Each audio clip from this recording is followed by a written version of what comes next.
Dagdag calories na hindi mo naman need. Aba, mukhang napapadalas na yung paglaman ko these days. Okay lang yan, ang mahalaga hindi ako gutom. Char! At nagluto nga ako ng ginataang bilo-bilo. Ito yung recipe ko ha. Nagprepare lang ako ng gabi, kamote. Uneven nga pala yung slices na ginawa ko. Matagal kasi ito maluto. And kung same sila ng sizes, pwedeng madurog lahat.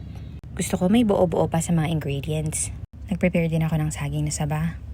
Mas masarap nga sana kung may langka kaso wala akong nakita eh. Hindi namin nilagyan ng sago kasi hindi kami kumakain nun. Nung okay na yung ibang ingredients, niligpit ko na yung mga kalat ko at nag-start na ako mag-prepare ng bilo-bilo. Para sa bilo-bilo mixture, gumamit lang ako ng galapong or giniling na malagkit na bigas at tubig. Nag-estimate lang ako dito ah. Bahala ka na sa measurement. Malaki ka na. Char! Basta ang technique dyan, gradual yung pagdagdag mo ng galapong at tubig. And always check the consistency. Kapag pwede mo na siyang ma-roll sa palad mo, pwede na yun.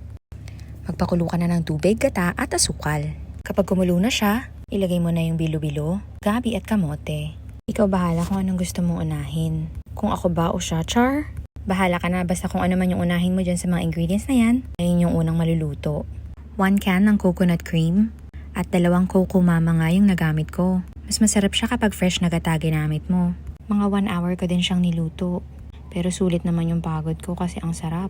Ayan nga yung first serving at yung pangalawang serving. O siya, magluto ka na nito. Thank you for watching. Bye!